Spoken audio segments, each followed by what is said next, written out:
it's Chelsea here from Allow the Sun. Happy May, happy Taurus season, happy Beltane, and happy full moon lunar eclipse in Scorpio.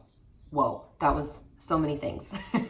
I'm going to talk a little bit about this time, this really very potent, complex, but exciting and new and so many things. Let me start with the lunar eclipse, full moon lunar eclipse in Scorpio.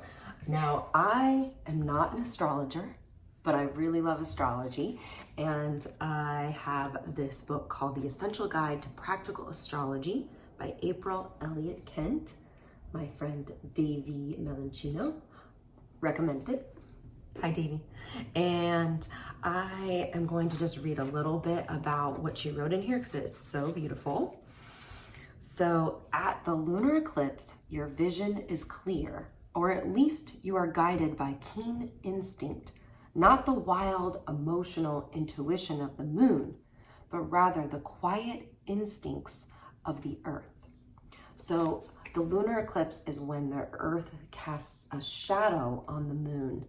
So what I was taking from what she shared right there about that it's not like a more traditional, just like a full moon, where it's a little bit more celebratory. Like this is the lunar eclipse is a time to kind of be a little bit more inward and quiet.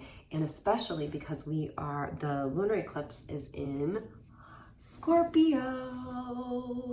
This is the Scorpio card from the amazing Numinous Astro deck by Ruby Warrington and Bess Matassa.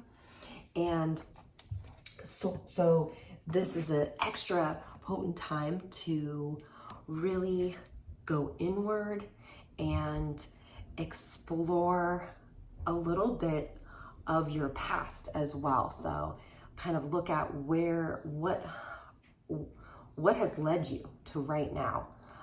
For me, I have been really processing and integrating all the changes in my life, and it's not fun all the time, and it's not easy, and I'm still learning. And honestly, it took me till about today, on May 5th, this full moon lunar eclipse, to really feel more light or positive around these changes, and knowing that I can move forward. So if you haven't taken the time to either journal, do whatever you need to do to tap into yourself, and also with this Beltane and the Taurus to really energy to really also celebrate and give yourself some self-love as well through this intense, Scorpio's really, it's the water sign, really intense energy. So giving yourself permission to also tap into the Taurus season. And Taurus is all about the earth. It's an earth sign, and earth, I would love to, I'm going to make it a point this weekend to try to go hiking or connect to the earth somehow. And as well as your senses.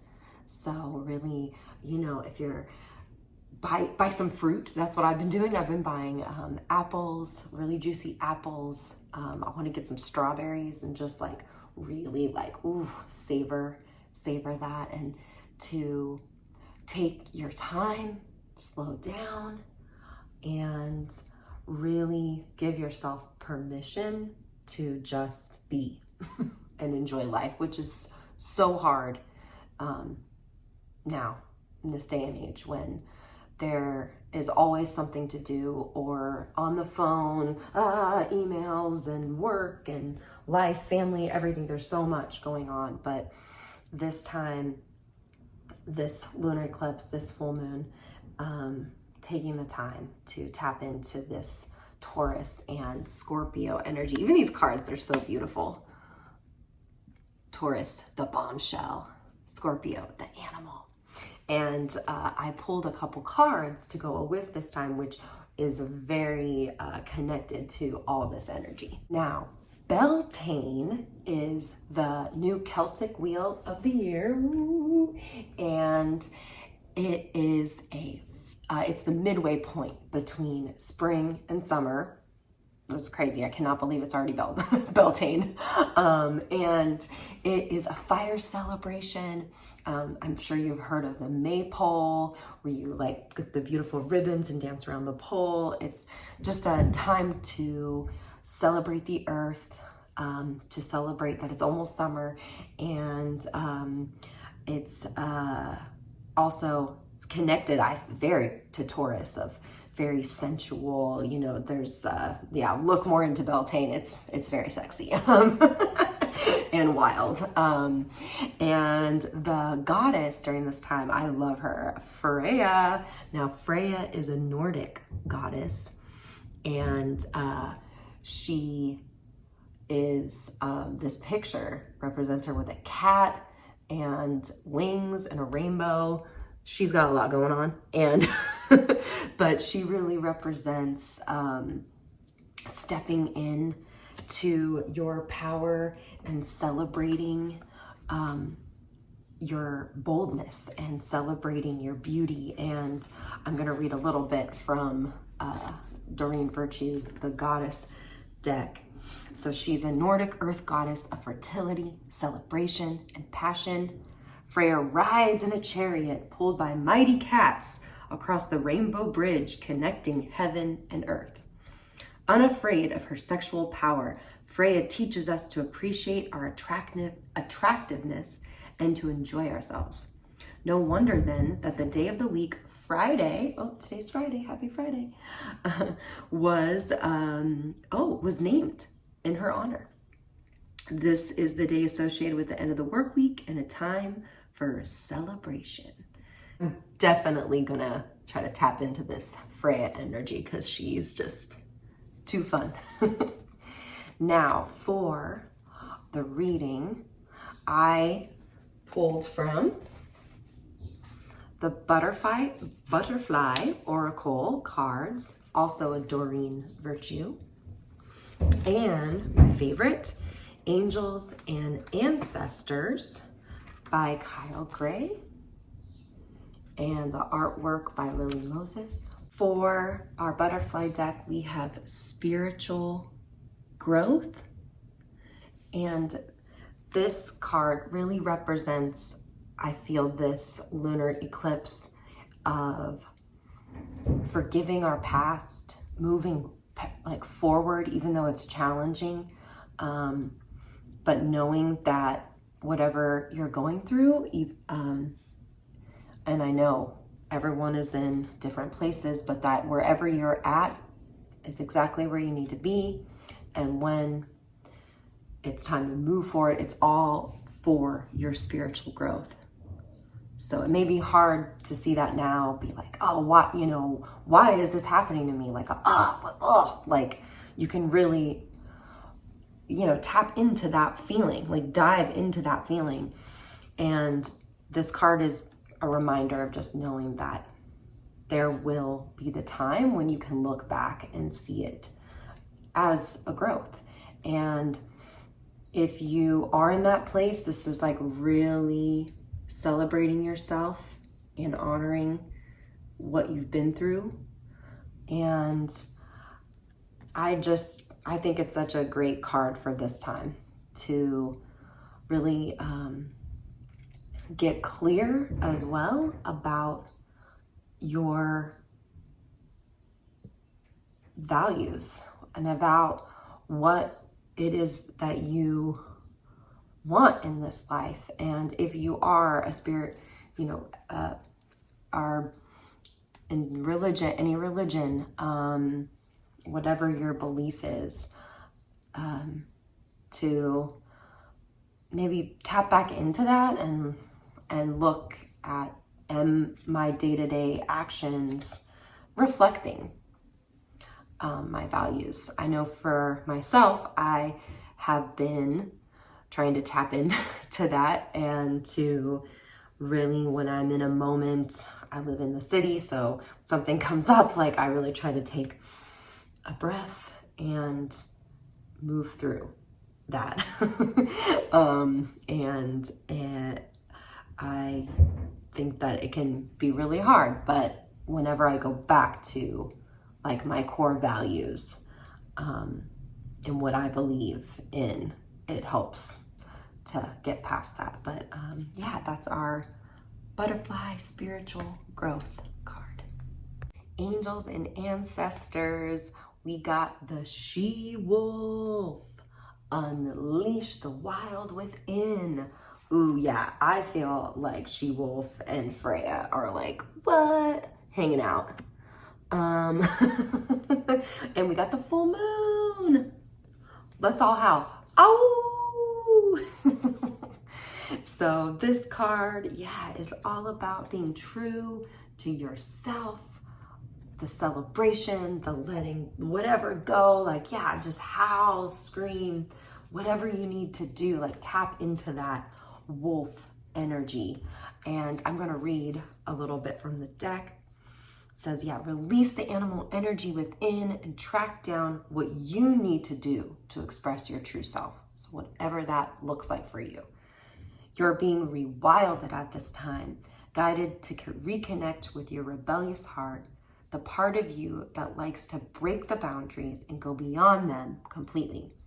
If you've been holding back on your hopes and dreams, you're being encouraged to chase after them now. Let the wolf energy within help you track down what directions you want to go in. And don't let any traps or hunters get in the way of your freedom or growth. The life you want is here. Ow! Yes. So for our cards, we got spiritual growth. We got she-wolf. So much transformation. And I am just really just trying to tap into all this as we move forward through the month and this Taurus season. So, right, we got the earth energy right now before we go into the Gemini season, air sign. I have the Gemini rising. So yeah, I'm for some reason, I'm like feeling like that energy is like already coming in. I'm like, no, we got to keep this Taurus, keep this grounded and sensual and sensory energy going. So thank you so much for watching, and please let me know if you have any questions down below. You can follow me on Instagram, allowthesun, and if you're interested in more of my work, there's my link tree with all my links to everything. And also this summer, I'm hosting a retreat with my two friends, Elissa and Karen. We are the Sun, Moon, and Stars retreat, and it's going to be in the end of July in the Pacific Northwest area, close to Bellingham, Washington. And I'm really excited because I feel like this energy, like this is what we're gonna be doing on the retreat. I know last year we definitely did a lot of howling, and we do fire ceremonies, storytelling, we do ecstatic dance, and it will be towards the full moon in July. And we do astrology, more cards, and a lot of theater creative shares. The theme is Restore Your Sanctuary, and we're going to have a bunch of different spaces on the beautiful sustainable land that we're on. And there's a little stream. We're going to be able to walk to water and do some water ceremonies. And there's also a sauna. Really excited about the sauna. So you can find that again on my link tree and my website too, allowthesun.com. And yeah, let me know if you have any questions. You can also book readings with me for a full Oracle Tarot embodied session where we not only read the cards, we could do storytelling, and also we put it in our bodies and move the cards. So yeah, the lots of fun. Thanks again for watching, and happy full moon, lunar eclipse, Scorpio, Beltane, Taurus season, all the things.